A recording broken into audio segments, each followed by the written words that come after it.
Hello and welcome to Falcon Blues TV. I'm Callum Davis here with the match preview for this week's game where Everton are going to be travelling to Brighton. It's Monday night football for the second time on the run. 8:15 kick-off on Monday the 12th of April and we're going to be shown on Sky Sports.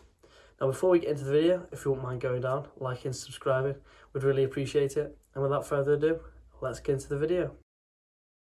So last time out, obviously, we drew with Palace at Goodison, another poor result at home, whereas Brighton, obviously they lost to United, but they were really unlucky in the manner of which they did. I thought they played well again, as they have done all season really, and they've not really got the results that they might have warranted throughout the season. Obviously, expected goals is the big one that's always been synonymous with Brighton this season. They also should have had a penalty in that game, so I do feel like that loss isn't as bad as it may look. And before that, they did have 2 wins on the bounce, whereas we went through our mini little purple patch nearly 3 matches ago now.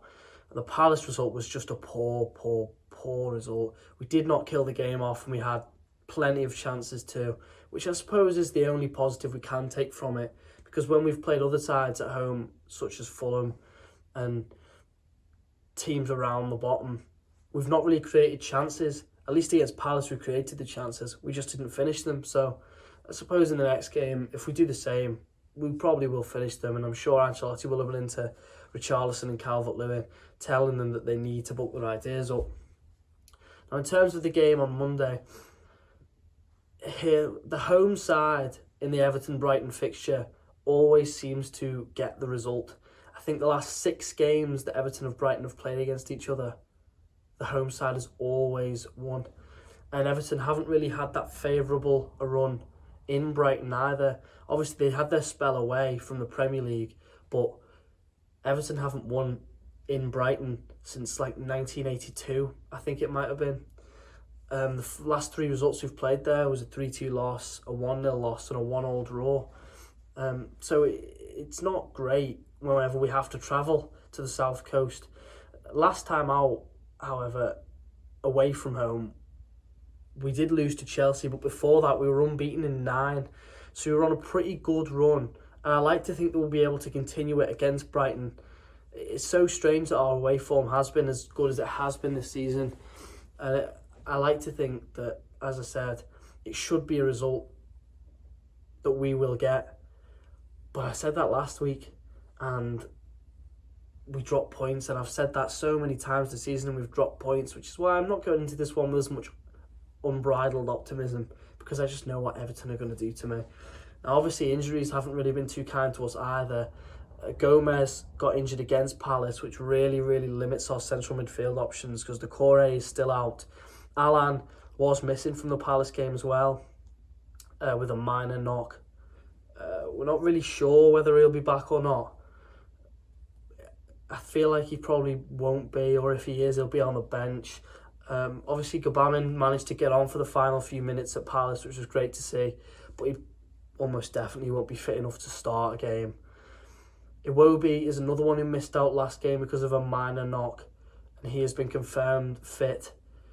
Pickford has been Ancelotti quoted as saying not 100%, so we'll probably see Olsen again. And in terms of Godfrey, I didn't really hear a great deal about him, but the only reason he missed it was because of a failed fitness test at the last minute for England, which was nearly 2 weeks ago now. I'd like to think he'll be fit, but we'll have to see, won't we? It'll probably be him or Holgate plays. If Godfrey's fit enough, you'd like to think he'd start because he's been one of our best players this season. But if he's not fit, then Holgate, who I thought played quite well against Palace, will be able to do a job. Brighton, on the other hand, they've got 3 main people who are 100% not fit. Lamptey, who I think is a really good player. I'd love to see him at Everton. Andone, who's been out for quite a little while, I think, and Solly March. And then they've got a number of players who are doubtful, not 100%, but they could feature. I think Webster, Dan Burn, and Aaron Connolly are the 3 who aren't 100%. And all 3 of them probably do improve the Brighton side, especially I think Dan Burn is a huge threat from set pieces, something which we've not been great at defending this season. So if you move on to the Everton side, I can imagine he'll play a similar setup to we did against Palace. Obviously, Palace have got a lot of nippy players and like Zaha and Eze and even Ayew. And I think that Ancelotti doesn't really trust Everton's defence in a back four to play a high enough line. So I think that's why he goes for the 3 or 5, whichever way you want to look at it, at the back, because it gives a little bit more cover. As I said, Olsen will probably start over Pickford, who isn't 100%. And the back 3, Mina and Keena nailed on, provided they're fit. And in that final spot, as I said before, it's between whether Godfrey's fit or not, I would say. Because if he is fit, he has to start. Holgate could be moved to right back if Coleman isn't available, but I thought Coleman was one of our best players against Palace, up and down the line, and obviously Dean will be a left wing back. The 2 centre mids, Davis will probably start. He seems fit, nothing too wrong with him. And then obviously if Allen's fit, I'd like to see him start. But if he is on the bench, Sigurdsson will most likely fill his spot, which I don't know how to feel about that, because Sigurdsson is capable of good performances. I just feel like he hasn't really had many recently. The front 3, as always, seems to name itself. If James is fit, he'll play. And Calvert-Lewin and Richarlison, who really, really need to book their ideas up after the poor showing against Palace, because we will have chances against this Brighton side, and they need to really score them. Richarlison does like a game against Palace. He's scored quite a few in the last few matches that we've played against them. But I think if we want any chance of continuing this push for any sort of Europe and any good league position, we do need to win this game. Brighton play a similar formation to the one that Everton played last week, and I think we'll play again. They have 3 at the back. Big centre halves. They normally seem to have across the back 3, and they also have Dan Burn, who's normally a left back. So they pose a big threat from set pieces. Robert Sanchez has played for the most of the season. He'll be in goal. And then you'd imagine a back 3 of Ben White, Lewis Dunk and Veltman. Doesn't scream to me like there's a great deal of pace there, but as I said with Everton, if there's 3 defenders, you can cut the others defenders a little bit of slack, because they don't have to mark as much space on their own. Now, I think Mada has been playing left wing back in Burn's absence, and Pascal Gross will most likely be on the other side, which leaves a midfield 3 of Bissouma, who I think is a brilliant midfielder, Lana and Trossard, who's been quite good for them this season. He's got quite a few goals and assists.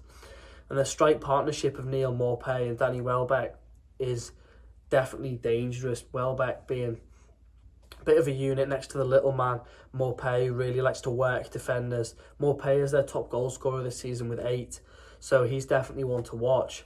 But I think the way that they play kind of favours the way that we seem to have played this season. They enjoy dominating the ball and imposing a tempo on the game.